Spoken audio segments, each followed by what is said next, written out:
Silotshise emakhaya kuzokho nje indawo la usibukela khona lihlelo ngakwethu ngaphakathi kwe-podcast channel ephethwe ngubongani wakwamthombothi. Sithoma ngokuthokoza bakwethu ukusibukela ukwenza isikhathi sokuthi usithathe usilethe emehlweni akho nendlebeni zakho. Ngale kwalokho bese uyaphawula ngaphakathi kwama-notification wethu nama-comments wethu. Sithokoza kakhulu kwamambala. Ngale kwalokho ke sithokoza nokulike nokushare sharele nabanye abangaziko ukuthi iphasi nepilo esesiphila ngaphakathi kwayo ipilo ekhambisana nokuba nama-podcasts lapha ukhona ukusibona khona bunqopha. Sikulethela inhloko nenkulumo ezahlukahlukeneko ongazithabela. Sithokoza kakhulu kwamambala ukubona inkulumo zethu zikhula zanda. Khulukhulu ke nangikhamba nomnakwethu uMenti khuluma ngoLucas wakwamsiza umswa wangakadlawulale ngakwagoma udusu. Ngikarwa livunulo lakho la namhlanje emholozi ngathi kunabo mnakwethu eniyokuhlangana nabo ndawana ejezini kulilalila inoto zamagrotmani kulilalila inoto ezimnanjazana yazi ezithi kuphola phola ngathana sewangitshela nami ngafana nawe ngathi va ngebereda nami ene ngiyibona ioriginal lo imbetheko ayisinto okudlala kholozi yeche Mthombothi Lodge lotjiswa ngimbi ngilotshisa khulu kwamambala. Uyavuka mina kwethu? Ngivukile Mthombothi. Saphatheke kuhle? Phatheke kuhle umsakazimu mneki uzimcale ngakini. Uzimu wehlise wonke. Bona Mthombothi. Zange abe nomona athi ke ngibamba umunye. Hawa, kanike umona isindo wakhe. Umona isindo wakhe Nkosethu le. Ayimona isindo wakhe. Nakwethu mani ngithi angithome ngokuthokoza ukufika. Sibuye godu sibe nesikhathi siyazi ukuthi siyasebenza kunenge esikwenza kusibobaba sinemindeni. Ngiyabona nangemzimdala kunomnyanya omkhulu wekonzo yekhekhe bakwethu. Angazi ikhekhe nabafundisi kwahlangana njani kodwa nake sekunokuhlangana kwekhekhe nomfundisi. Mthombothi kanti uzimo wasenzela into enye. Yeah. Nge-Good Friday kunjalo Mthombothi ngimenyiwe. Kanti ke nawe ngiyakumema ukuthi ungazokuhlanganyela nathi ukwakha nokuvuselela amakhaya kanti ke okhunye ngibizelwe khona ngilokho. Okay. Yeah, okhunye ngibizelwe khona ngilokho Mthombothi ngimenyiwe nge-Good Fridays abe ngilapho sokwane elinye la kwaMthweni bathi ngubhili ngematshini nendawana babiza ukuthi batsho ngematshini. So zabe benga Mthombothi into uzima senzela yona ubumnando obungaka zabe ngifundisa abantu ngakho. Wow. Kholozi ngiyathokoza man sizobe silapho Good Friday iseduze khulu. Ikota yokthoma yomnyaka vele seyiyaphela zabe sesikimisa ikota yesibili. Siyabuya godu sizokhuluma ngakwethu ngoba i-podcast yangakwethu kulapha sithatha khona ikhaya nomndeni. Sikuhlanganise silethe inkulumo ezizakwakha amakhaya wethu. Asikhonike mina nawe siyabhalelwa ukuthi singakhuluma singakafaka uzimo ngaphakathi ngoba uzimo nguye esimbeke eqangi mina nawe mkholozi ngaso sonke isikhathi. Namhlanje siphetheni silotshisile musike ngilotshise khulu ngilotshise abantu basilandelako ngithi ibo bonke uzima kenza umusa. Mthombothi kunento ehleze ehlizweni nami ngifuna sicoce khulu amakholo. Ngifuna ukukhuluma namakholo namhlanje khulu mara not really ukuthi umessage wethu siwudirectela kibo mara I'm challenged Mthombothi wabantu engihlanganyela nabo kunenkulumo enye kanenge abayilethako yokuthi as Christian or as believers it seems like we are not called to be successful. And again I'm very challenged when I'm Mthombothi. I can tell you ukuthi last week Mthombothi kungithethe ilanga lonke la ngikhonza khona last week besinekonzo yabantu abatsha. So it took me the whole day to convince my fellow Christian ukuthi we are called to be successful ngoba ikosethu yezela lokho ubukhosi bayo obungaphezulu kwamakhosi wonke Mthombothi nawo ubizelwe kuye uyokuthola imfanelo zonke zokuthi ubangwekosini ngokuphelelo, you belong to the kingdom. Hayi manje indaba ezimnandi raga Mkholozi. So now Mntombuti ke ngifuna sitoce ngalokho. Wow. Kuyinto ekulu leyo Mkholozi ethwenya amakholwa amaningi. Amakholwa acabanga ukuthi ukunotha kukwenza ube sisoni ephasini. Isithembiso sokthoma uzima sithembisa ukhokho wethu Abrahama wathi ngikuthembisa ukuthi uzokuba ngubaba wenchaba. Yes. Ukusuka lapho isichaba sakwaIsrayeli sathenjiswa iphasi inaga Yeah. egeleza iluju nebisi. Yes. Esithombeni sakho uzokubona iluju nebisi kodwa lokho kuyinaga enothileko. Angifuni ukuthatha amagama emlonyeni akho Mkholozi. Asirage nayo indaba le. Uqinisile Mntombuti. Ngibhlungu trying to convince amakholwa. Ke ngikhulume ngamakholwa wonke umuntu othi mina ngilikholwa. Wonke umuntu othi mina ngibelonga to the certain church. Wena mpostoli, wena Shembe, wena Zion Christian Church, wonke umuntu othi mina ngilikholwa. Kukuncane khulu la amakholwa sivumelana ngongelethu ukuthi sabizelwe impumelelweni. Now kungithethe isikhathi ngihlezi phasi ngizibuza. Now ngithena ngihlezi phasi Mntombuti kwangikatelela ukuthi kumele ngiye to the draft, the reference, the constitution uzima sinikela yona ebuya kuye ezolweni. Because to be completely convinced mele ngiyokuzwa ukuthi wathini. Now ke mina nawe sokucoca ngalokho and sharele nabanye. Now they will comment and tell us ukuthi ngoba there's a pushback ekhona yokuthi ukhunye nokhunye kulungile silonke isukholwa. Now ngifuna siyithathe emuva kakhulu Mntombuti. Ngiba ungivulele incwadi kaDeuteronomy ku-8. Siyokufunda. Yeah, asifunde namhlanje sokufunda kakhulu Mntombuti. Sifunda. Siya kuDeuteronomy Testamentini elidala lapha. Yes. And 11 Deuteronomy 8. Yes. Chapter 8. Yeah.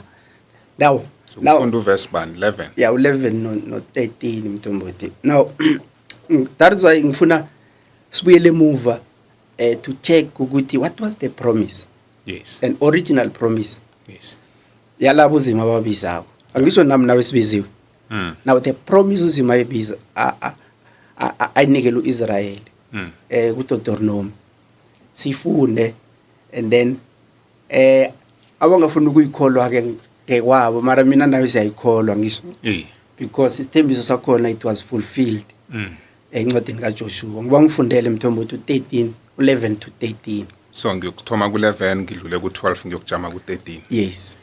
Sifunda incwadi yakaDeuteronomy indima ngeyobunane, indinyana izokuba ngeye11 ukuya e13. We are reading from the book of Deuteronomy chapter 8. We're going to start from verse 11 and end at verse 13 for those who don't understand isiNdebele. It reads as follows. I'm reading from the Ndebele version. Yelelani bona ningakhohlwa usomnini uzimenu ngokungalaleli imiyalo yakhe, imithetho yakhe kanye nemiso zakhe enginiyala ngazo namhlanje. Verse 12. Yeah. Nasele nigome nasutha nakha inkumba zamabono benahlala kizo. Verse 13. Nalokha inkomo izimvu nembuzi zenu nasele zandile, isiliva negolide lenu nalo landile, nakho konke eninakho sele kwandile. Ningazikhukhumezi, ningakhohlwa usomnini uzimenu owanikhupha eGibhite enkumbeni yobukhoboka. Okay. Ngiba ukuthi ngizoyifunda la ngelimi lokuboleka. Then bese uya kuJoshua 22 and then uqeda la uzokufunda u7 no8 mina ngibawa ukuyifunda ngeHoly Bible lithi be careful, don't forget the Lord your God, be careful to obey the commands, laws and rules that I give you today. 12 ithi then you will have plenty to eat. Now we underline you will have plenty to eat. Now, and you will build good houses and live in them. This is a promise. Your cattle, sheep, and goats will grow large.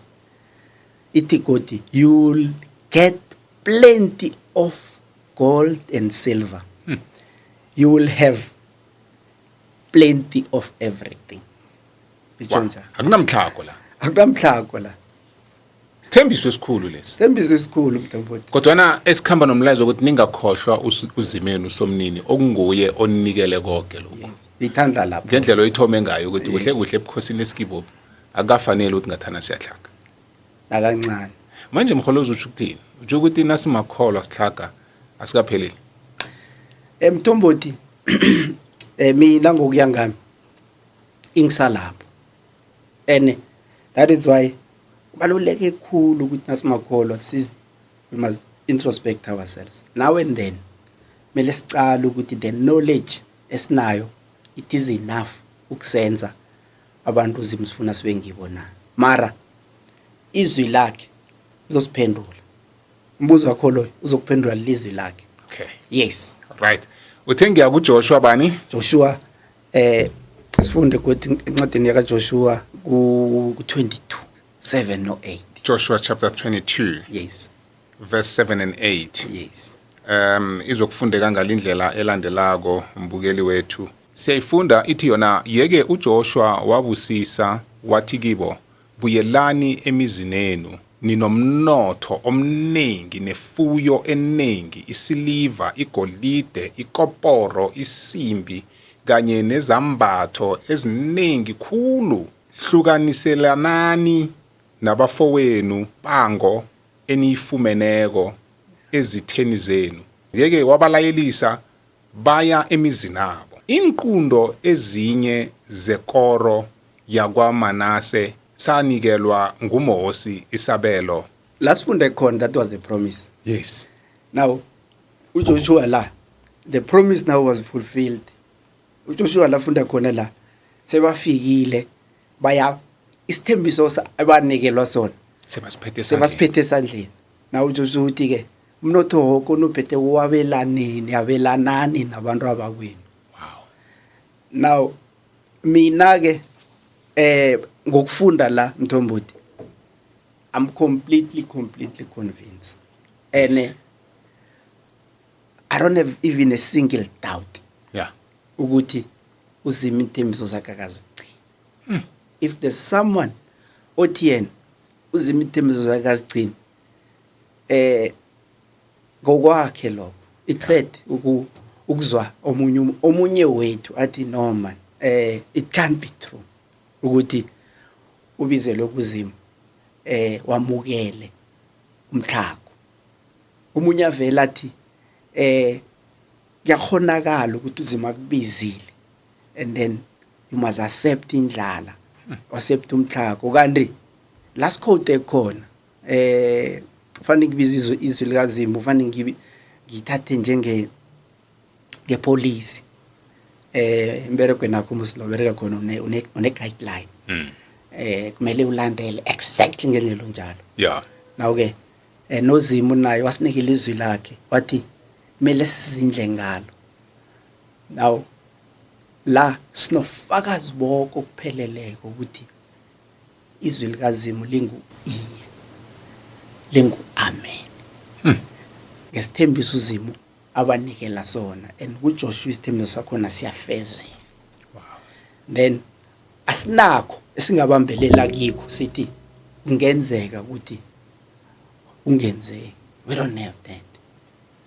Konke sinakho ukuthi yakhonakala Khombana zonke inthembiso azithembisako zafezeka. zonke ithembiso zithembisa kuzafezeka. Ufakazi sinawo bulilizwi lakhe alikhulumayo, kulilizwi lakhe esilibona lifezeka.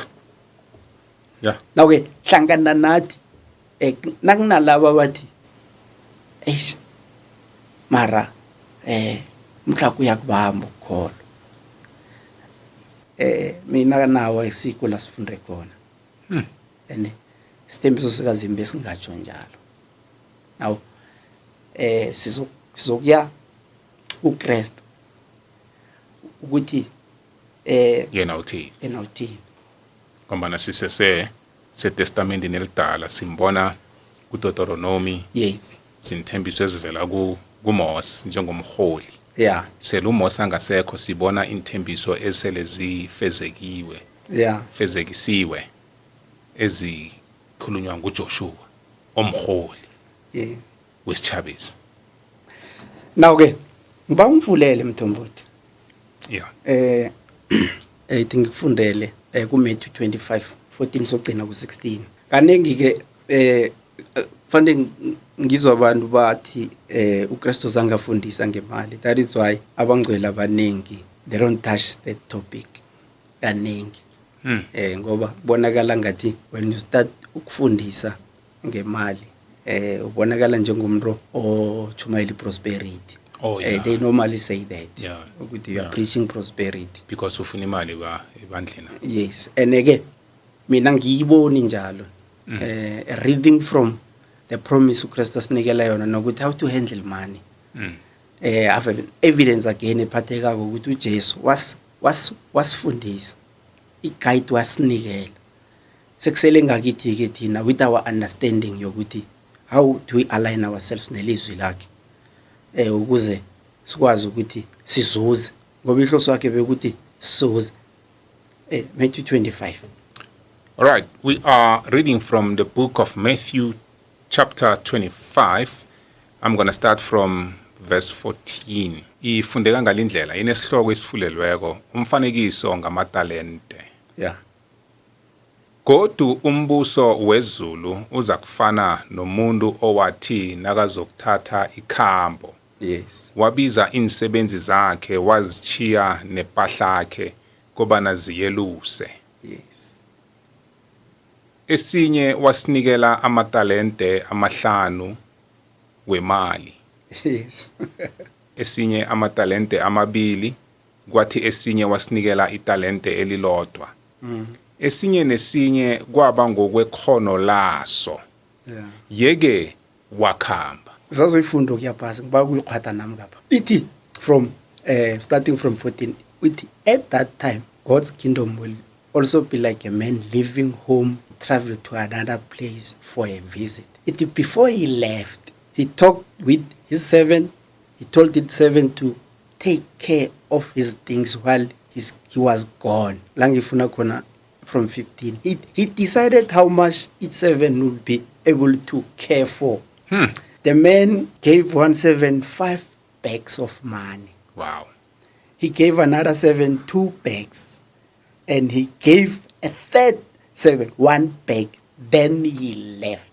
Angisho Mthombothi? Yes. Now 16 Mthombothi funda. U16 ufundeka ngalindlela elandelako uthi yena isisebenzi esifumene amatalente amahlanu sakhamba khonokho sayokusisa imalaso sazuza amanye amatalente amahlanu. The servant who got 5 bags went quickly to invest the money. Those 5 bags of money and 5 more. Now, the servant who got 5 bags of money. Yes. Wakijima ngevelo. Wayokusisa. Yeah. Bible, he ran very fast to invest the money. He ran very fast. And that's action. That's action. Now, ngicocela wenzakaleni. Ngisokani linye ngibereka nalo lapho la lakhe lathola imali akazi la ichayisa. Sengizwa ngalo selingena lapha lithi endo tudlane thengela ukudla inyanga yonke mina. How not? ngithi nayithenga weza negugu sadla kanti ke zange kukhulumeki ngedwa Yeah. wadlulela nakomunye naye umcocela lokho kanye kanti omunye ke uzomvezela incanca wathi yonke into leyo yazi na kanti ke kumhla imali phela kuzokuthi ngithini Mthombothi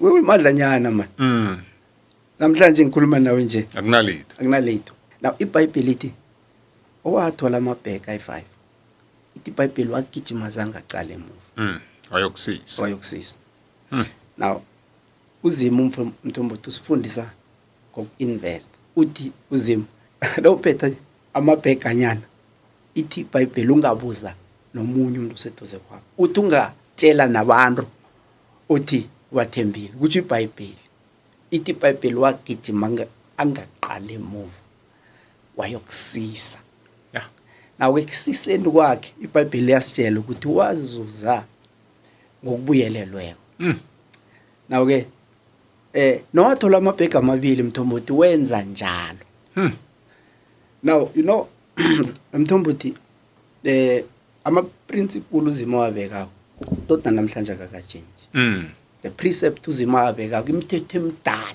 uZimu ayibeka nabangakholwako nabayenzayo iyababerekela yes because bekodwa abangakholwako bayiberekisa kakhulu yes bayisebenzisa kakhulu ukudlula abakholwako ubhlungu ngilokho kunalapha ngaphandle kokukhambela phambili ethi khambani niyokufunda ebantwini bezweni yeah uLukas 16 now ke Mthombothi ungena kancane iBhayibheli akukho la ngifunda ngizwe khona ubhlungu njengevesela la uZimu athi khona yona bokukhanya uthi khambani nokufunda ebantwini bezweni uthi ngoba bona they are smarter in their business they are using the kingdom principles yeah. for them to succeed Yeah. and it becomes impossible for our Father Yes. not to allow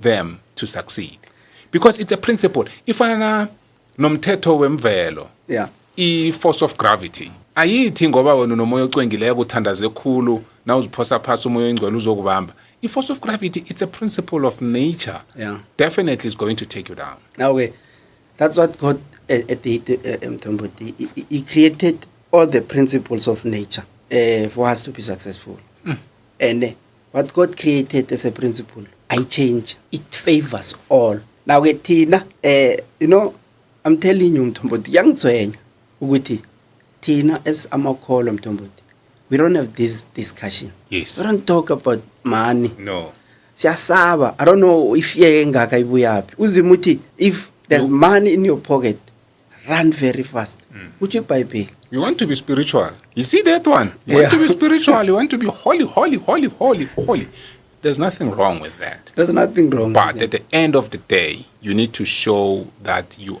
belong to a very wealthy kingdom I hope you understand our viewers and enye into engicalileko mkholozi sisesekule verse le ngaphambi kokuthi sidlule angifuni uhabe msi yeah ngaphambi kokuthi sidlule kule verse le these 3 servants that have been given the talents and the bags of money according to their knowledge yeah and their strength yayithola ngikuzwa so the first who got the 5 bags the master understood very well that this guy he can handle this much and then the one he gave 2 he understood that he can handle up to this far yeah right and he knew that these 2 bags this more than one that I can give to this that I can trust to this 2 yeah when I come back I will see progress yeah manje iletha into yokuthi amakholwa amaningi awafundi ngokuthi imali imanenjwa njani I liked a point oyivezileko yokuthi this guy he ran so quickly to go and invest because he knew ukuthi once he invests this money when the master comes back at least profit will be generated interest will be there even though it's not the same money that he invested but the money he invested will come back plus interest and that's what happened because he got 5 from the 5 bags he invested even the 2 got 2 back. Akhe sizwe lo wokuthoma, I mean wokugcina ukuthi yena ngomgodla munye wenzeni. Okay, I just want to when I'm talking to read again verse 15. Yes. La ute wena khona, all these guys, they were given money according to their own ability. Yes. Because there's something that we need to do njengamakholwa when I'm talking, because the more we don't seek for knowledge, because you can see the first one, a better knowledge on how to handle money. True. And it's up to me now to make sure that we seek for knowledge. True. Now, verse 15, to one he gave 5 talents, to another 2, and to another 1, each according to his own ability. Yes.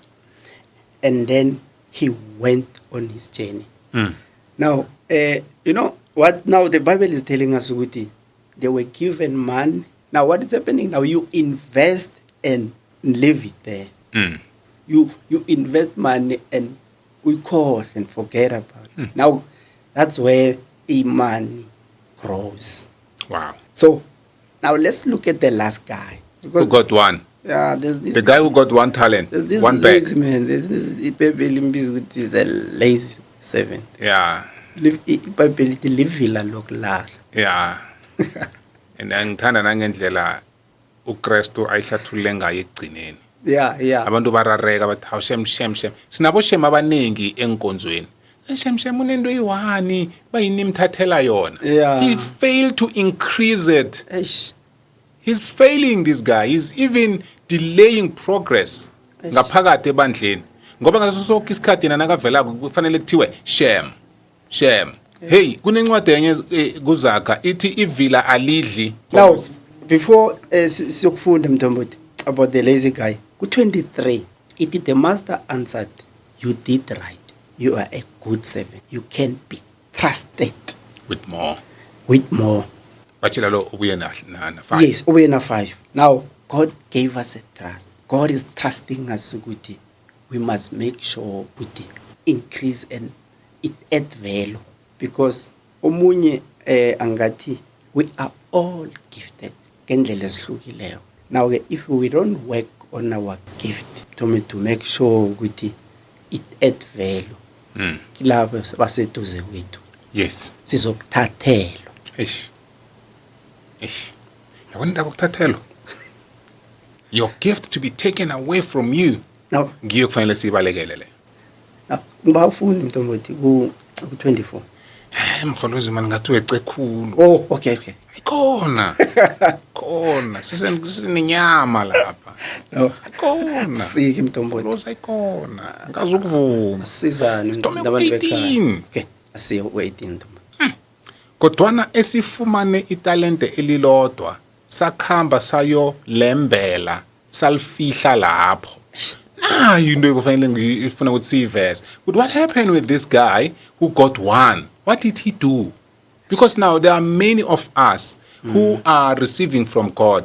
We're receiving so little and we're thinking, I can't do anything with this. You know, God gives you just a small business. Small business. It looks so lousy in the layman's eye. And you're thinking, I can't do nothing with this thing. It won't take me anywhere. Selling fat cakes. I can't sell fat cakes, man. You know, you're forgetting what behind the fat cakes, there's a bakery. Yeah. Itoma lapho. So this guy, this is what he did.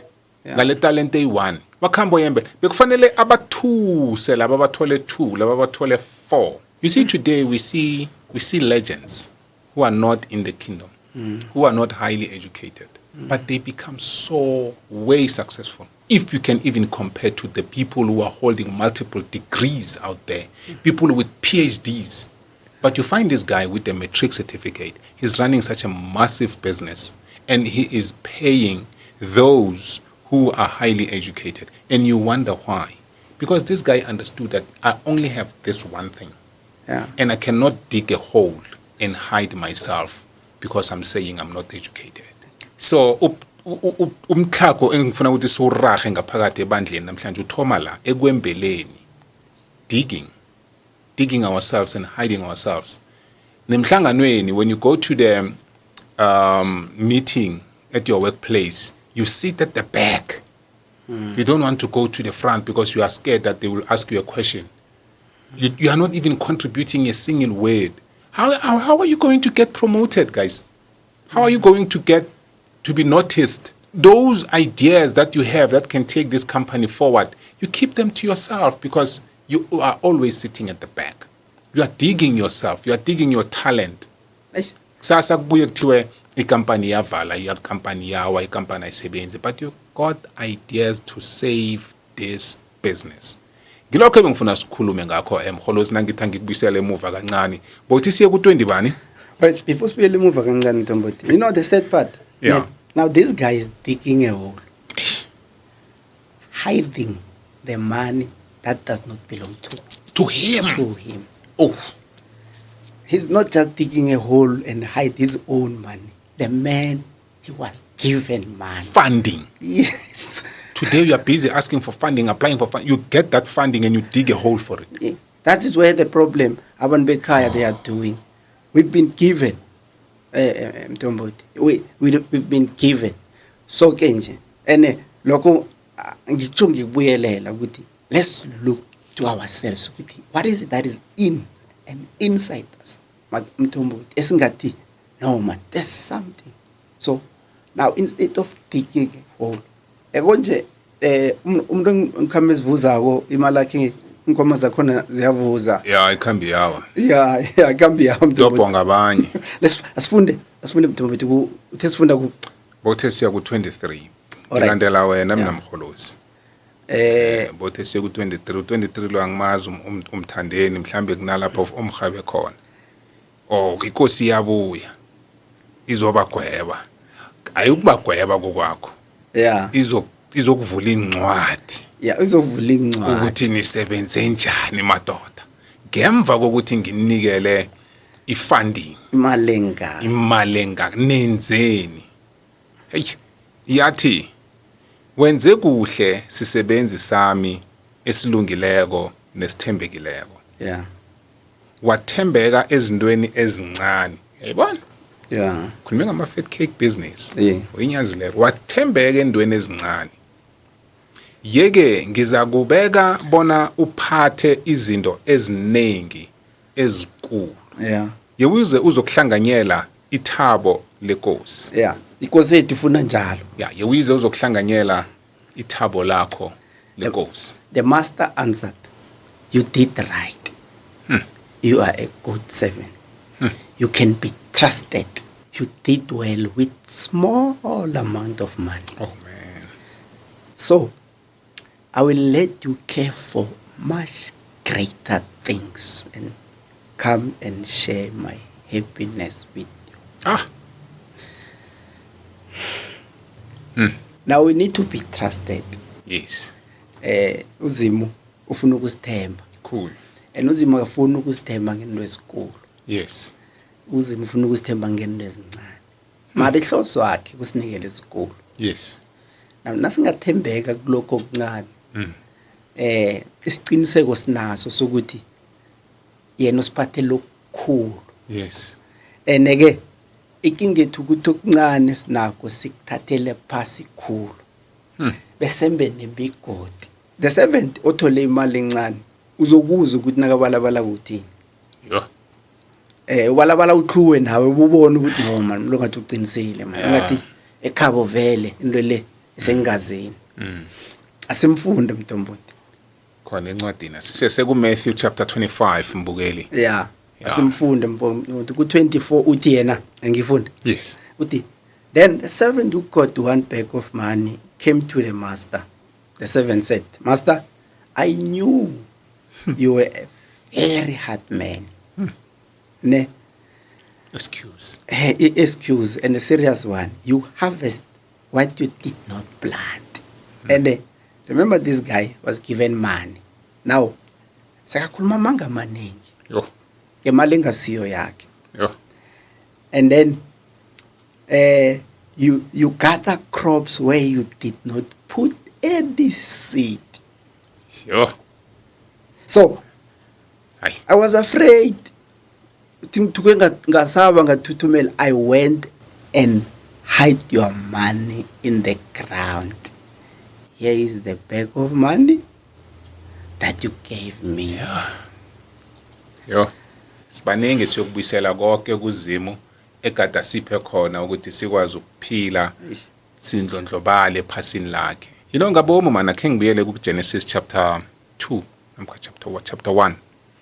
La aqeda khona ukuthi ngibadale ngomfanekiso wami nangomfuziselo wami. Yeah. Uthi zalanani, but it means something else that. Yeah. What I want to touch on is the domination. Uthi busani phezu kwephasi nilihlule. Yeah. Chuthi sanikelwa konke. Manje abanye bethu siyokubuyela kuzimu singakabusi. Singakabusi in our dominant spaces. We will never dominate. We will forever blame others.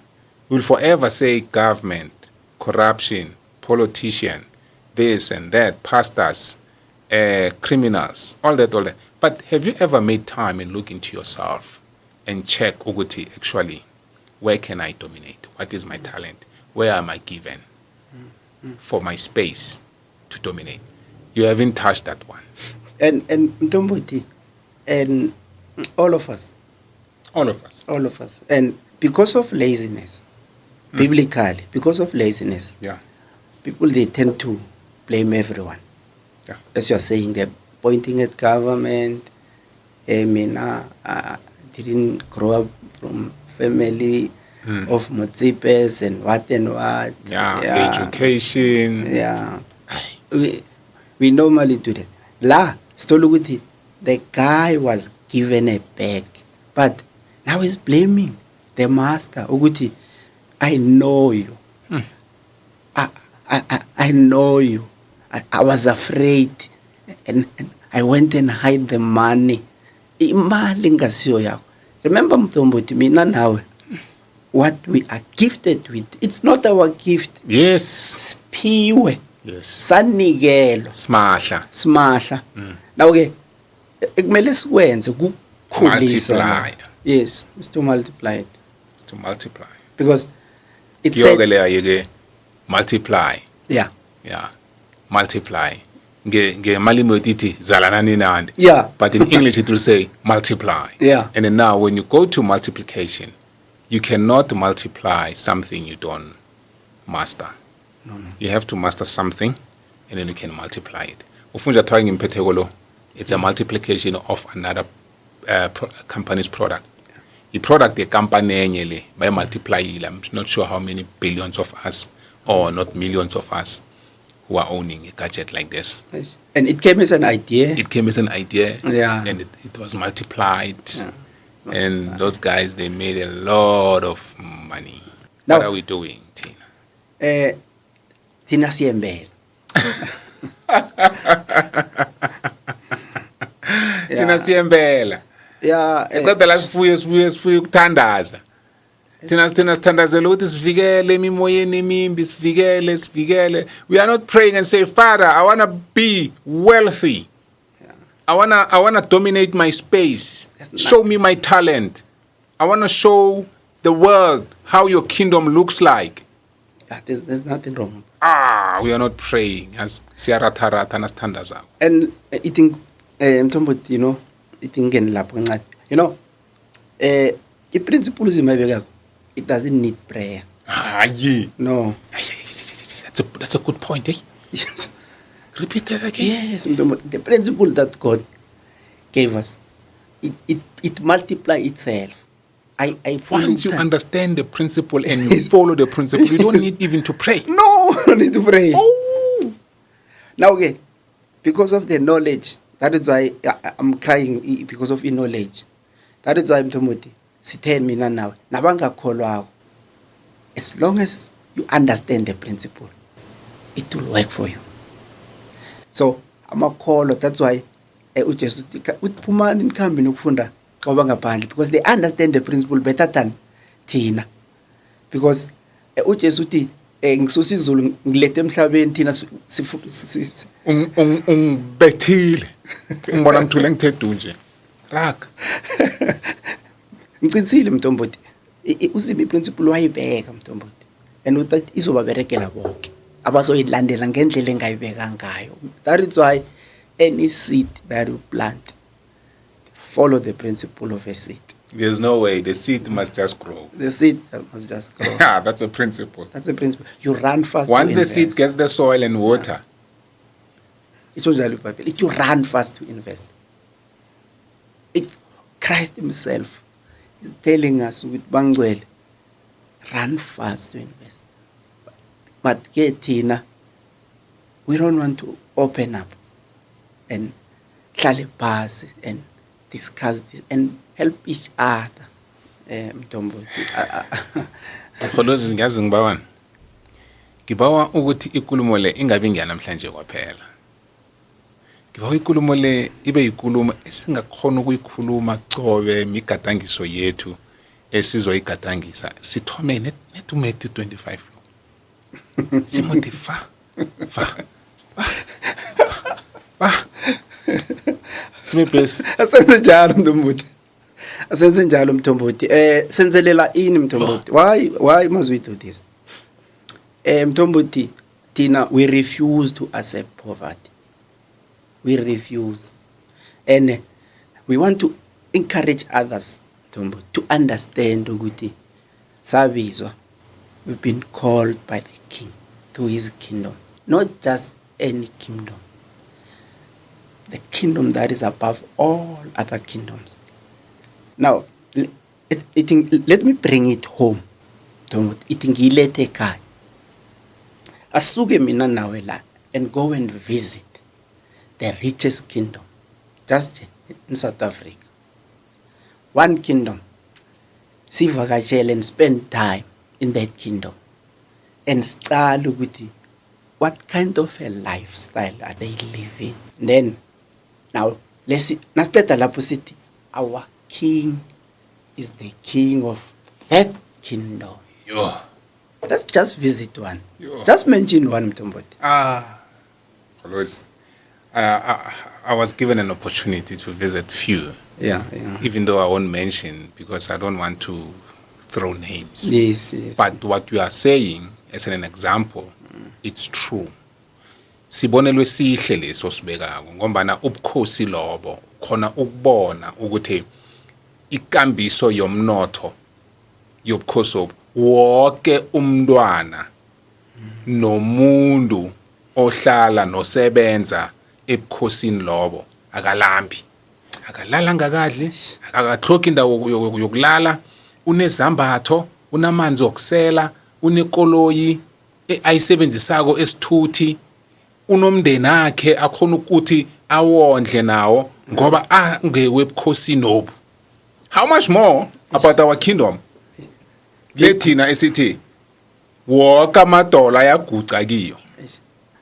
Now, Mthombothi manje indaba yobukhosi nombuso owezakwe emhlabeni umbuso ubuye ezulwini nokuthi sabize lebukhosini besathengwa Mthombothi and we were adopted to this kingdom and es belong into this kingdom ngokupheleleko Mthombothi. That is why there are kingdoms that lasted more than 100 years Mthombothi. There are kingdom esingathi this kingdom ngo-1800 beyikhona ngo-1600 beyikhona namhlanje sesekhona because of the king nayifako the son takes over Mthombothi generation to generation.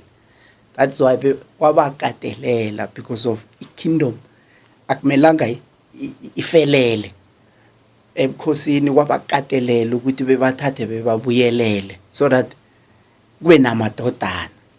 Now ke mina nawe Mthombothi there's a king eyabe ngokubelethwa was the king then yakhamba ubukhosi bayo wabuchiya nathi. You know, as long as Mthombothi abantu they don't understand Christianity with it's a kingdom ne as long as abantu bangazwisa indaba yobukhosi ne then they won't understand the message kaKristu. It will be difficult to understand the message because Christ was calling us into the kingdom. Not religion. Not religion, the kingdom. Now, people must study the kingdom. But what is the kingdom? What is the king? What are those in the kingdom? What are they are benefiting? The beneficiary in the kingdom, which basusa kangangani. People, they must understand that. Then, once they understand that, konje mus ubaba uyinkosi. Now ke ngiyindlalifa ngokubelethwa ngoba ngingumkhosini. Ngiyini? Ngiyindlalifa ngokubelethwa ngimudlalifa. Yeah. Ngokubelethwa. Yeah. Sinikelwe konke.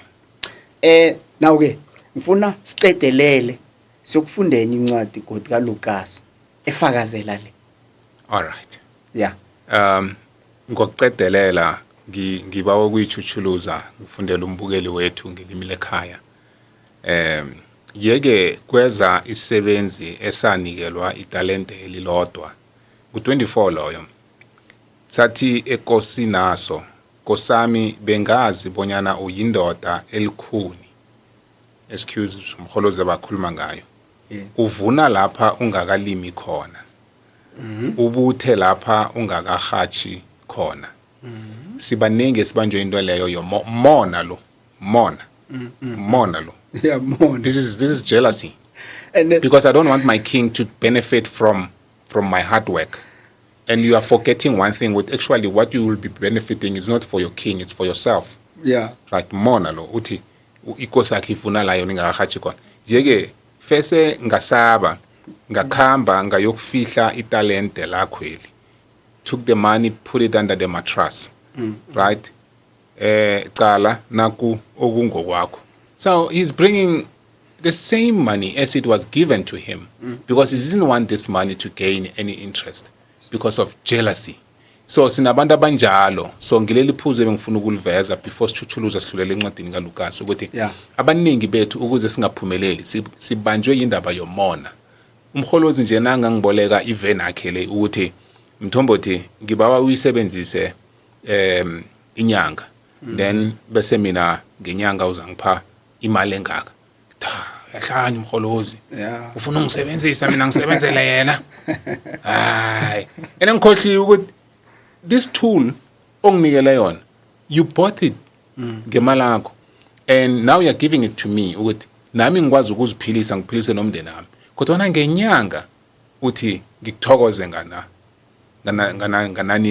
inani le. Ngelanga mina ngakhona ukuyenza imali oyifuna ngenyanga. Nakuthi ngizimisela ngelanga or ngeveke ngenza imali kamkholosi. Imveke endathu ngenza yami. Yeah. Asikwazi lokho asibabantu. La ungakafundi khona ku26 Ntombothi. Ufikile? Ngiphelele phi na? Okay, angafiki ku26, ngiphelele ku25. Ba u26. Ikosazo yaphendula yathi wena sisebenzi esikhohlakeleko nesivilaphako. Yeah. Bewazi bonyana ngivuna lapha ngingakalimi khona. Ngibuthe lapha ngingakahathi khona. Bewufanele ubulunge imali leyo ebulungelweni. Njeke bekuza kuthi nangibuyako ngifumane inamakonyana. Now 27 the master answered, you are a bad and a lazy servant. You know, yazuzimo Mthombothi uthi na ungafuna ukuthatha imali usebulungelweni ukubiza ke a bad and a lazy. So njalo, if you don't want to take your money to the bank and invest it, you are a bad and a lazy servant. Because you won't get profit. How are you going to get interest benamakonyana? Now, we are called bad. Uzimuthi nibambi. Uti mavilan rain. Simple thing. Take that money and you say bulungelweni. Go and invest the money. Yeah. And the options amabili. One, you could have come up with something that you can use from this money and gain something. Because you didn't want to use the money, take the money to the bank. I could have gain interest ngithi wena ufuna isebenzisa Yeah, usho njalo. Uthi you should have take my money. Not malaki. Hayi. Put my money Yes. to the bank so that you can get an interest. Now okay, the sad part uzimuthi lo ohluleka ukuthatha imali ayisebhankeni mthatheleni. Yo. Nakayivala kusho njalo. yo Yeah. mthathele mukeni yona Yeah. ninikele Yes, okhone ukuthi yakhe khona ukuyise ekubulungelweni. Namhlanje the same thing namhlanje senzeka. Ngithena ngicocela omunye umuntu mkhalo omunye lapha engihlala naye. Uthi opa uthi ke man msisa mara ungazi ukuthi umuntu owanikelwe imadlana encane lobe kumuntu onzima na.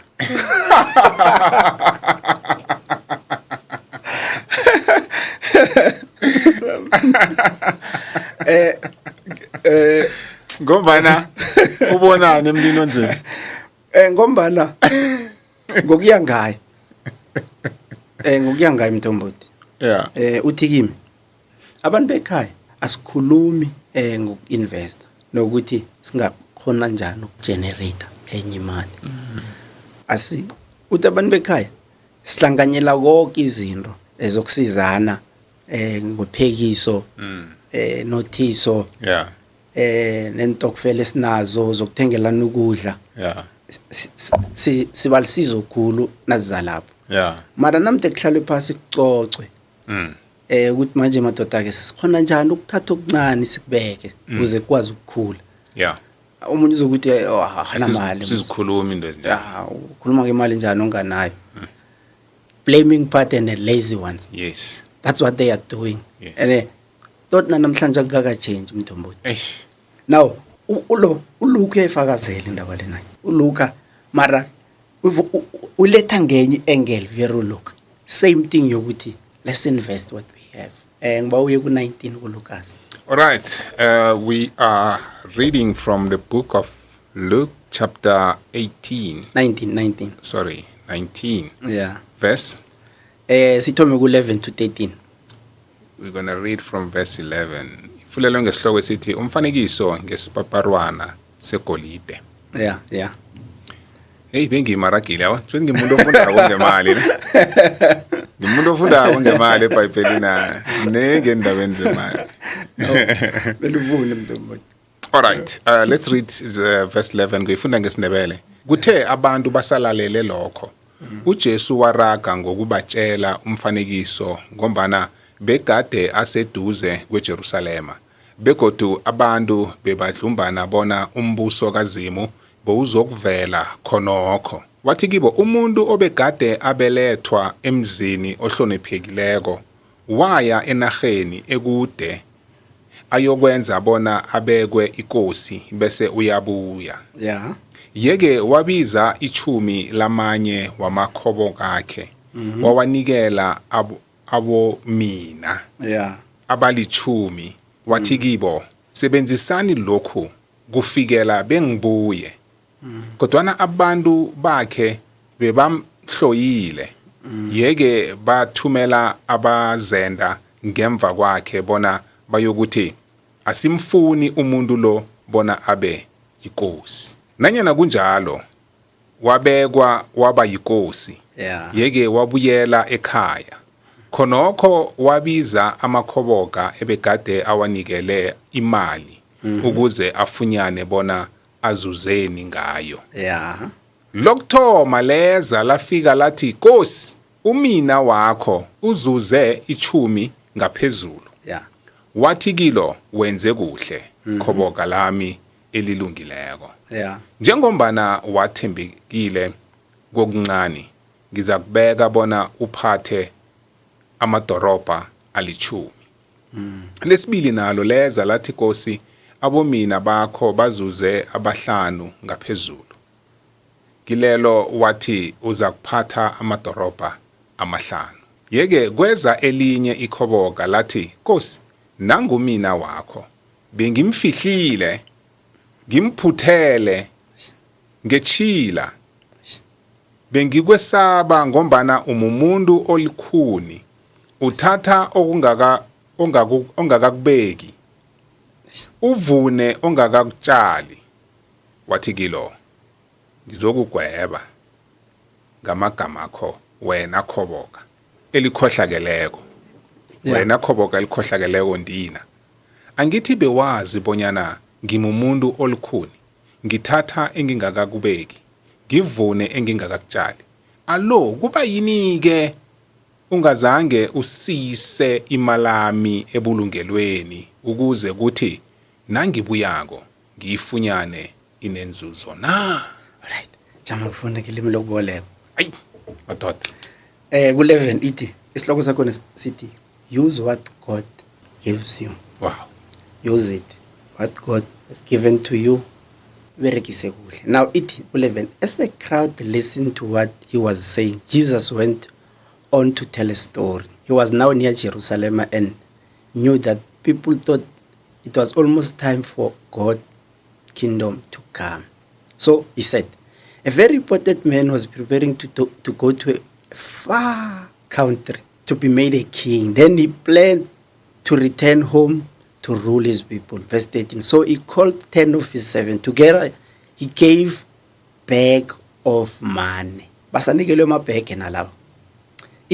To each servant, he said, do business with this money until I come back.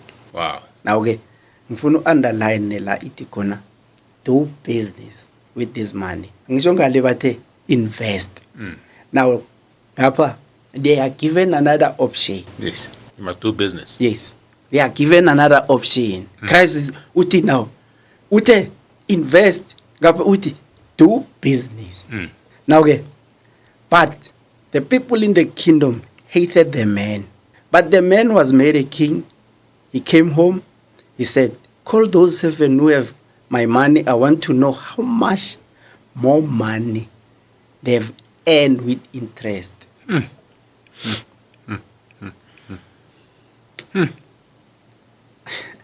wow You know, I think food him before. Now, the first servant came and said, say, I earned 10 bags of money with 1 bag you gave me. wow Yes, John Jalo, 16. The first servant came and said, say, I earned 10 bags of money with 1 bag you gave me. This guy was smart. He was very smart. 1 bag, 10 more. Now, 17, the king said to him, that's great, you are a good servant.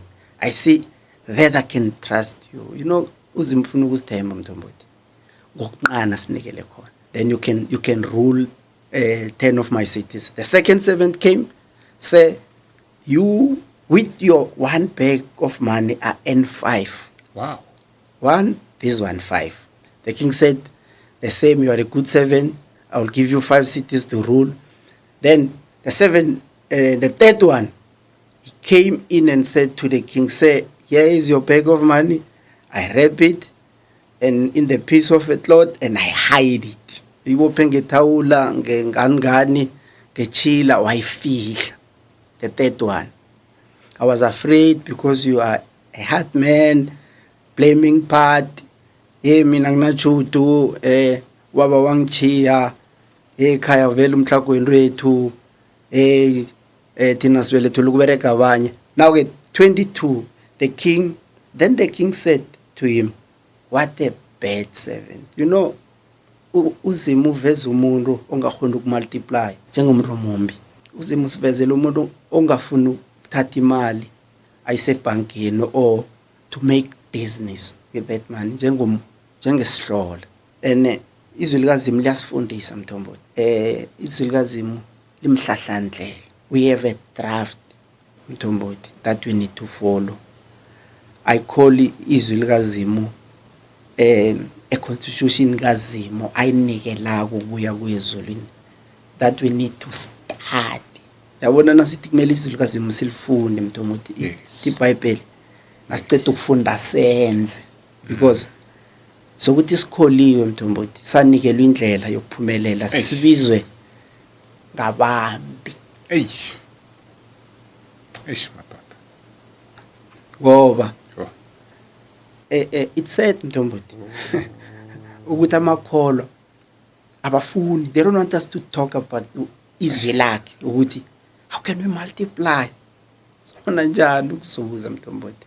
Now let's break down these talents.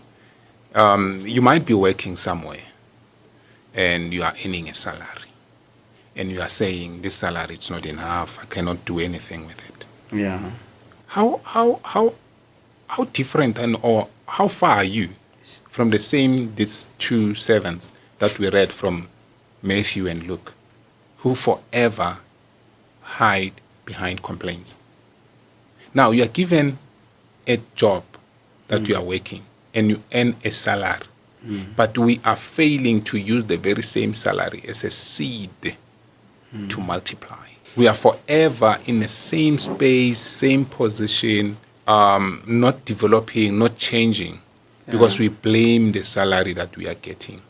And on top of that, within the very same salary, instead of putting things that are becoming assets, we put things that becomes liabilities. And liabilities, we all know, are things that are taking money from us. And assets are things that are bringing money into our pockets. But we are using the very same given talent, which is a salary, that we need to manage it and making sure that it multiplies. For the master, when he comes back and say, I gave you a job, and in that job, you were earning so much. And because of the earning that you were getting every month, I made sure that you work in that company for 20 years or 30 years. What have you done? Let's open the books. What are you going to say? Because the master will come back. The master will come back. And the master will say, come and account. Come and account. Yes. The master will open the You books. earn 30,000, you earn 40,000, you earn 50,000, but you have nothing today. Yes. What went wrong? Lazy and a bad servant. You are lazy. Now, you wake up every Sunday, you go to church, you pray, you don't have investment, you don't put money aside. Lazy and a bad servant. Mthombothi uZimu standile ngisho. uZimu standile and gave us opportunities, Mthombothi.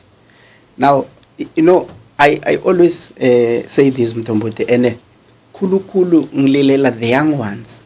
Yeah. Because there's a trap, Mthombothi. Yes. And most of us, we fell into the trap. Yeah. And in this we want to help them, Mthombothi. They must not fall into the trap. They must find themselves, Mthombothi, and not investing or not using their money wisely, and not starting businesses. It must start businesses. Invest your money. So most people, they fell into a trap.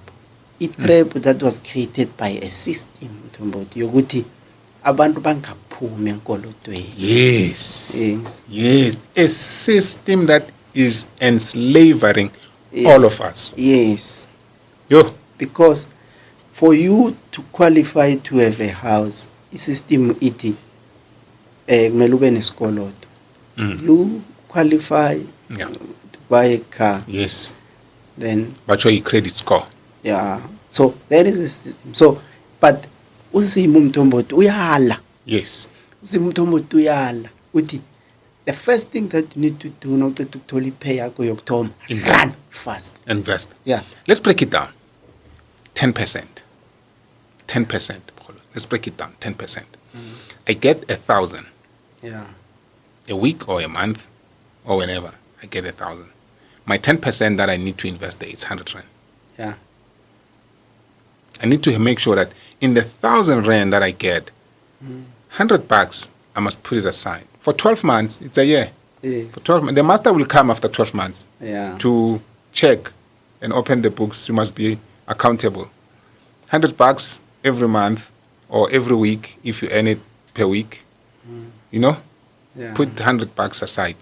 If it's 10,000, 1,000, 1,000. you put it aside. After 12 months, you have 12,000. It's your first year. You just started working. You are 21 years. Or you are 20. Yes. Or you are 22. Earning 10K. A year, 12K. Yeah. Second year, 12K. That's 24,000. You invested. Third year, another 12K on the side. Fourth year, another 12K on the side. You are investing. You work for this company for the next 10 years.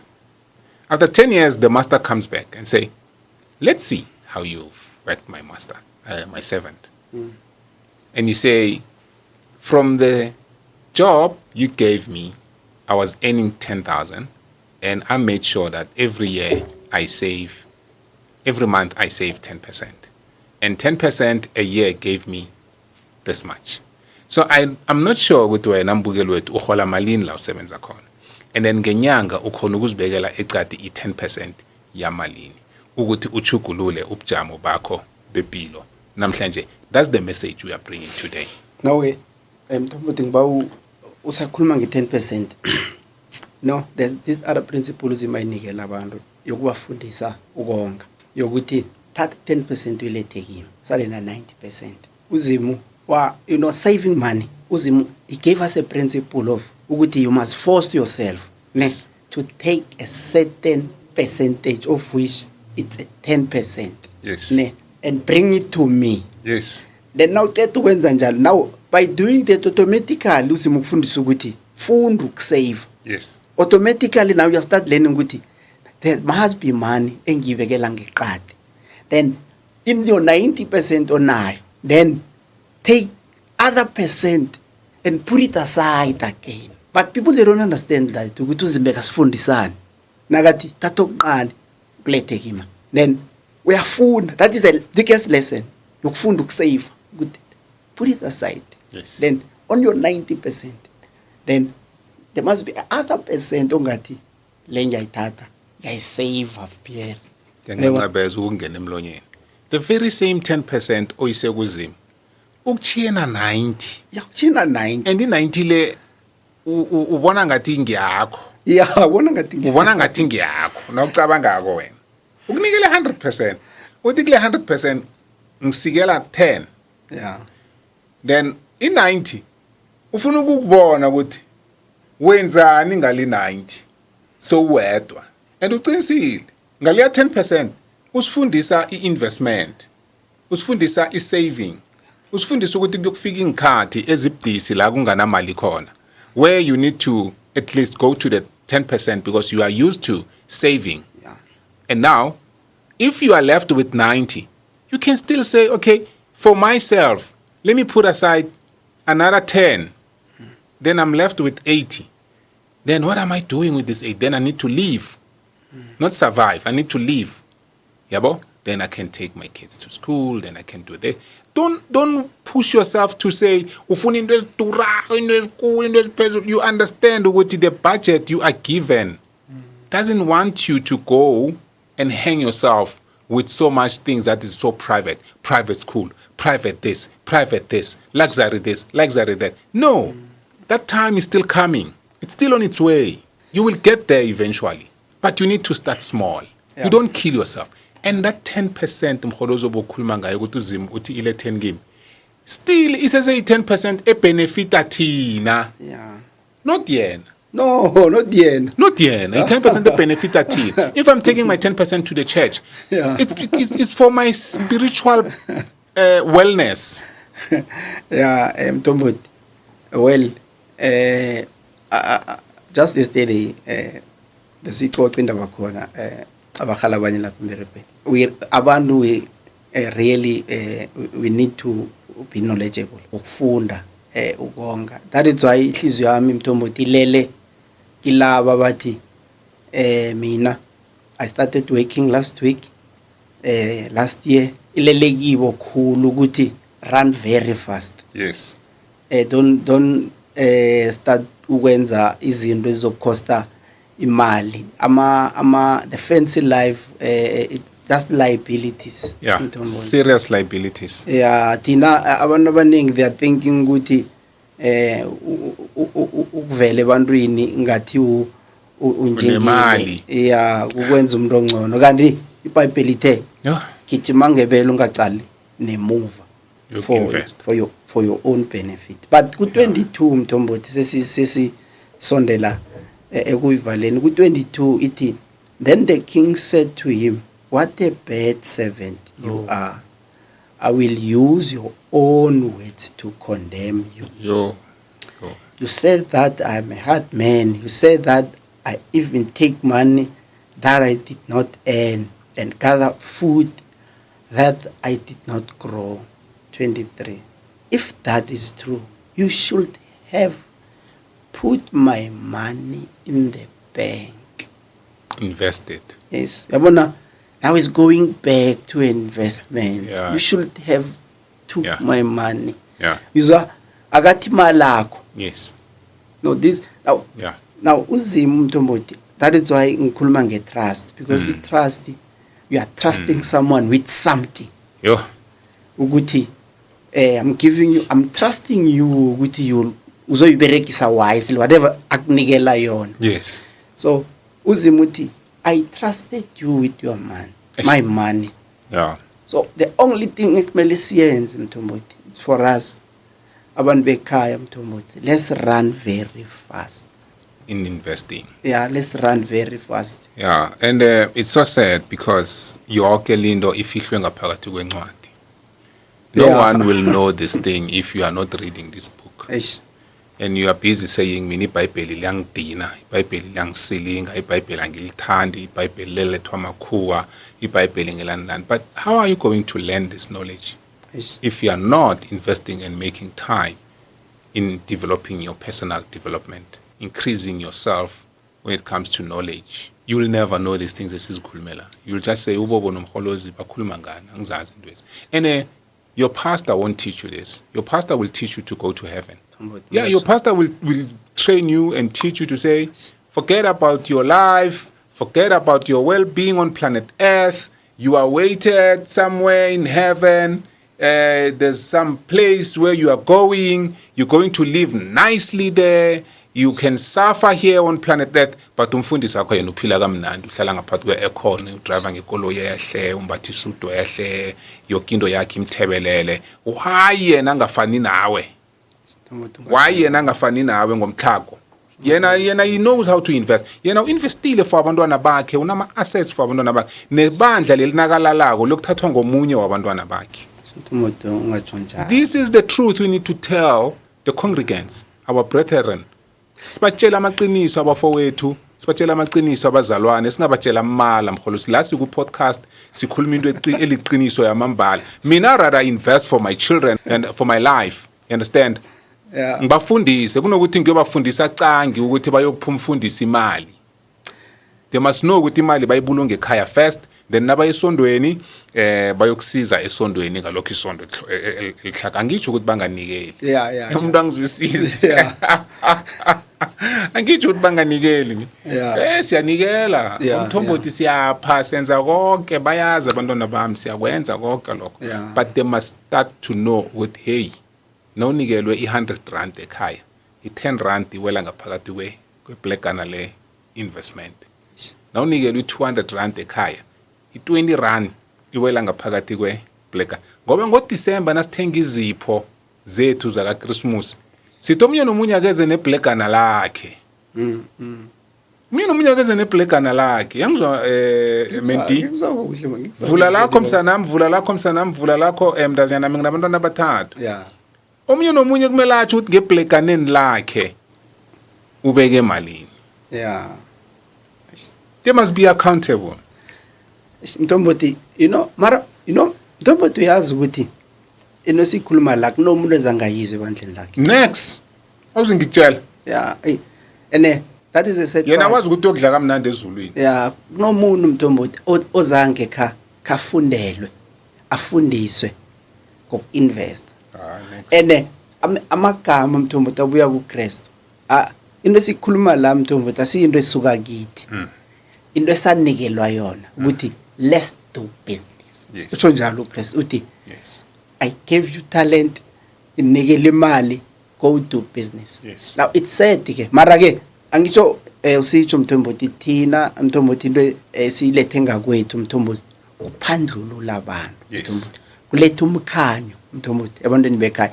Ukhuluma iqiniso Mthombothi Thui liphelele. bese umuntu azikhethele. Yes. Umuntu angatubobo no Lucas bathe. No. Sikhuluma and that's why we are quoting ukuthi uzimo wathini. Wakhuluma angisho kwakhuluma umate kokuthoma ku25 uLuka wayikhuluma now ke umate ukhuluma enye ne uLuka ukhuluma enye mara ihlathululo khona yonke ithi do business invest. Yes. Now uJesu lakhuluma khona ngemali uthi invest, run fast, do business. Yes. Now abantu bekhaya na uthahlaleni phasi mathatha sikhulumeni bafuna ukuzwa ngazi ukuthi wena soreke kangangani Mthombothi bafuna ukuzwa ngomuntu ngathi sekaphethe ikhulu mina bafuna ukungilalela Mthombothi. Yitsho ukuthi thina sobabili abafuna usilalela ngoba sikareki abanye bathi bakhuluma ngani la ngoba banalito uzositshelana lo ngoba kanalito uzositshelana bani ngwabona ama comments anjalo uthi na uthi ufundisa umuntu ngemali athi so unayo wena Yeah. so unayo so beke emalini wena. Yeah, so bani ngidondiswe ngesinye isibonelo abantu abasenzako batsho enye indoda yatshelenye yathi lisukusela utshwala. Yeah. Athana utshwala uyabilisa uinvest. Batsho imali oyisele etshwaleni le ngaso khamba ngesiphaphamtshini. Yeah. Batsho umuntu ohamulako waphendula wathi wena unaso isiphaphamtshini na. Yayizwa ukuthi impendulo zakhona zilawuzi kangaka. So utshela mina ngokuthi ngaze ngikhamba ngesiphaphamtshini kodwa nawe awunaso. So these are the excuses esizibekako nesizenzako sibabantu. But if ulikholwa elihlakaniphileko namhlanje imessage esithatha ngoba sikhuluma namakholwa la sikhuluma nabantu abakholelwa kuKristu thina singilelo bandla lelo elizibiza ukuthi sizizakhamuzi zombuso wakaZimu. Now ukuthi you are a citizen of the kingdom of God and you understand this, definitely you need to change. You need to change how you manage your finances. You need to change. You need to be accountable for each and every cent that passes by your bank account. You need to know, why am I putting this as a debit order? How does it help me? Yeah. Is it a need or a want? Yeah. Because we need to understand ukuthi ama wants zizinto esingakhona ukuphila ngaphandle kwazo. Yes. Ama needs zizinto engeke sikhona ukuphila ngaphandle kwazo. And then you manage your finances correctly. And you come back 5 years later and you watch this podcast again and you say, you know what, these two guys, they really helped me. Yeah. These brothers, they really helped me because I started to see money differently. Yeah. Than ukubona imali njengento yokubhoxwa batsho sizakusebenza enye kodwa unyako zakho. Abantu bekhabe bayithome bayithanda ingoma khona bahleni imali sakubereka nyekusasa. Mthombothi kunamavesi ayi2 engiwathaleleko engifuna ukuthi umuntu awathatha gijime nawo. Sayisonga njalo ku25:16 uLuka ku19 ku13. Okay. Ngifuna sirepe ngawo Mthombothi ngoba wavule ngapho ngivule ngapha. Okay. Siyokuthoma ngeyaka Matthew 25:16. Matthew 25:16. Yaba abantu ababili ababhalako. Yes. Matthew 25:16. Okay, let me just quickly check. 16 izokuthi isisebenzi esifumene amatalente amahlanu sakhamba khonoko sayokusisa imalaso sazuza amanye amatalente amahlanu. The 7 who got 5 bags, he went quickly to invest the money. Those 5 bags of money and 5 more. Yes. Now go 19. 19 verse 13. Yeah. Okay, we're reading from the book of Luke, chapter 19, verse 13. Yeke wabiza ichumi lamanye wamakhobo akhe, wawanikela abomina abalichumi. Wathi kiwo, sebenzisani lokhu kufikela bengibuye. Yeah.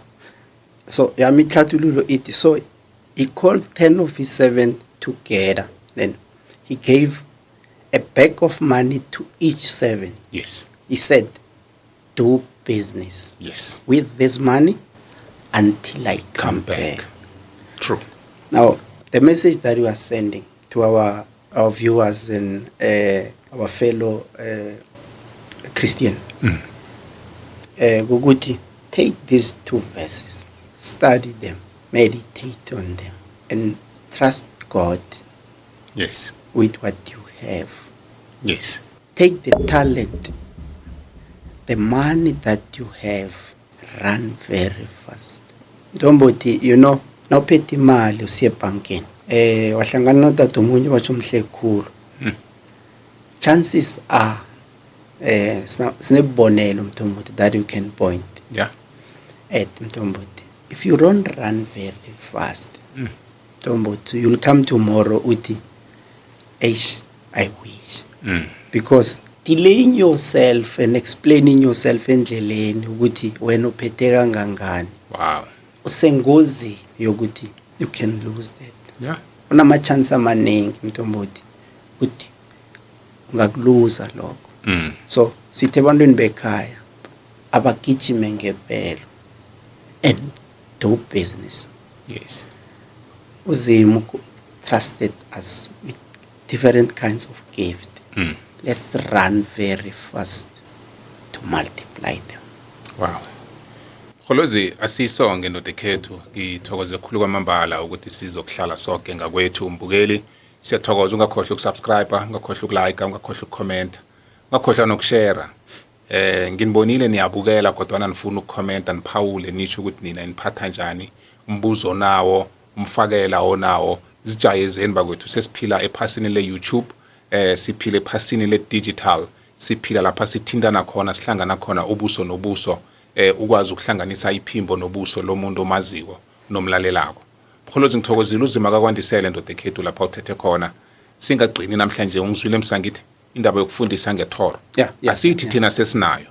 Asithi thina sesithwele ngomgodla sinayo yonke sokwazi ukuyimanage. Nathi kunalapha afanele sichawachewe khona kodwa ngenxa yokubuyela kilincwadi kilumhlolo asemaningi amavesi wemali esingawafunda eBhayibhelini. Kodwa namhlanje sithe asilethe incwadi embili uMateyu noLukas. Sicalekizo ukuthi uKristu ngokwakhe uthini ngombuso wakhe naziza endabeni yomnotho. Mtomboti, engikuchoko nakho uKristu nasifundisa yona Mtomboti ukuthi asifundeni ukonga. Kusho njalo uKristu uthi nawungafuna ukonga uzimu ukubiza lazy servant, uzoba intercessor Mtomboti, uthandaza ubusuku nemini maruhlulwe iprinciple yakazima inekelako yokuthi kumele usave. Akuzukusiza Mtomboti umuntu alile athandaza lila ububone ngathi uthandazile mara the knowledge uzima amnikele yona angakhona ukuyiberekisa. Umuntu ekhaya kuzumsiza lokho. Nanto ufuna ukuyiletha ngileyo uzima umuntu asikhuthaza ngayo ngileyo ukuthi buyelana endleleni zami, buyelani to the original principles enganinikela zona. When it coming to money, fundani ukonga Mtomboti. Yes. So siyabakhuthaza abantu bekhaya Mtomboti ukuthi izwi likaZimu bangalicalela phasi Mtomboti ngoba kulasibabizela khona. So we discovered that ukuthi churches Mtomboti ene uzima sisize churches Mtomboti abafundisi abantu bekhaya Mtomboti. Mina ke ngibe nechudo ke lamkhona Mtomboti ukuthi umkhanyo uzima uyawuletha. Ene mina nawe uyasikhanyisela ukuthi sibe mkhanyo nakwabanye. Sengathi angasenza Mtomboti ukuthi esikutshela abantu sibe nakho kubekuningi. Ngosinikela ngiyamthemba. Hayi ngiyamthemba nanjena singakhekhe siyiqhula ibillion singayimultiplier. Kabhlungu Ngeze yasihlula. No sesikhule khulu. Sesikhule khulu. Nomkholozi ngithokozile ndodekhethu uzima kwandisela lapha uthethe khona. Uthokozwa ngimi Mtomboti.